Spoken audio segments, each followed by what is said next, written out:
Breaking news. Cine hero Sritej పై Kukatpally P S లో కేసు నమోదైంది. తనను పెళ్లి చేసుకుంటానని నమ్మించి మోసం చేశాడంటూ ఓ యువతి ఫిర్యాదు చేసింది. శ్రీతేజ్ పై గతంలో కూకట్పల్లి పోలీస్ స్టేషన్ లో కేసు నమోదైనట్లు తెలుస్తుంది. పెళ్లైన మరో వివాహితతో అక్రమ సంబంధం పెట్టుకున్నట్లు కేసు నమోదైంది. HDFC bank senior vice president Suresh భార్య అర్చనతో శ్రీతేజ్ వివాహితర సంబంధం అంటూ వార్తలు వచ్చాయి. ఈ విషయం తెలిసిన సురేష్ గుండెపోటుతో మరణించాడు. ఆ ఘటనలోనూ శ్రీతేజ్ పై మాదాపూర్ పిఎస్ లో కేసు నమోదైంది. ప్రస్తుతం శ్రీతేజ్ బడా సినిమాలో నటిస్తున్నాడు. అతనిపై బిఎన్ఎస్ 69, 1152, 318 సెక్షన్ల కింద పోలీసులు కేసు నమోదు చేశారు. ఇదే అంశానికి సంబంధించి మరింత సమాచారం మా ప్రతినిధి రాణా అందిస్తారు. రాణా, చెప్పండి. ప్రస్తుతం సినీ హీరో శ్రీతేజ్ పై కూకట్పల్లిలో కేసు నమోదైంది. మరి తను మోసం చేశాడంటూ కూడా ఒక యువత అయితే కంప్లైంట్ ఇవ్వడం జరిగింది. అసలు ఈ కేసుకు సంబంధించి డీటెయిల్స్ ఏంటి, ఏం జరిగింది?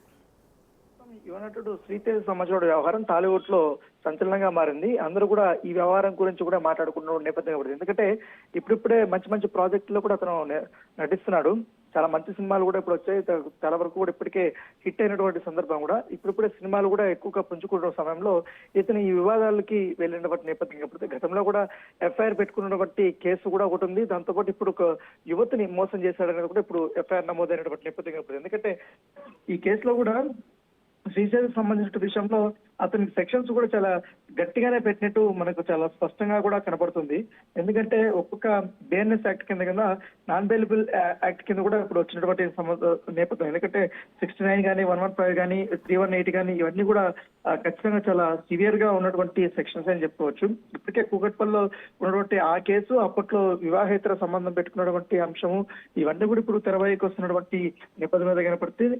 దాంతోపాటు ఈ మధ్య కాలంలో చాలా హిట్ సినిమాల్లో కూడా అతను నటించినటువంటి పరిస్థితి. ఇప్పుడు దాంతోపాటు ఈ దళారి సినిమా గానీ, బహిష్కరణ గానీ, ఆ తర్వాత లక్ష్మీ నివాస్ గానీ ఇలాంటి సినిమాలన్నీ కూడా ఆయన నటించాడు. దాంతోపాటు కొన్ని హిట్ సినిమాల్లో కూడా అతను నటించడం నేపథ్యం కాబట్టి ఇప్పుడు నటించిన తర్వాత ఇప్పుడు కెరీర్ పీక్ స్టేజ్ లోకి వెళ్తున్నటువంటి సందర్భంలో ఈ కేసుల్లో అతను ఇరుక్కుపోయాడు. ఖచ్చితంగా కూడా అతను నన్ను మోసం చేశాడు కాబట్టి అతన్ని ఖచ్చితంగా శిక్షని అనుభవించాల్సిందే అనేది కూడా యువతి చెప్తున్నారు. అయితే యువతకు సంబంధించిన విషయాలన్నీ కూడా బయటకి పోలీసులు అయితే చెప్పకూడదని చెప్తున్నారు. ఎందుకంటే గతంలో హెచ్డిఎఫ్సి బ్యాంక్ లో సీనియర్ వైస్ ప్రెసిడెంట్ గా పనిచేసిన సురేష్ భార్యతో అతను ఈ వివాహేతర సంబంధం ఉంది కాబట్టి అప్పట్లోనే గుండు కొడుతూ అతను సురేష్ చనిపోయాడు. దానికి కూడా కారణము శ్రీతేజ్ పైన. దాంట్లో అప్పట్లో మాదాపూర్ లో కూడా ఇది ఫిర్యాదు కూడా చేస్తున్నప్పుడు చాలా వరకు కూడా ఈ కేసులు ఆయన గతంలో కూడా ఇంకా ఎంతమంది అన్న మోసం చేశాడు అయిన దానిపై కూడా పోలీసులు ఆరాధిస్తున్నారు. Right Rana, thank you.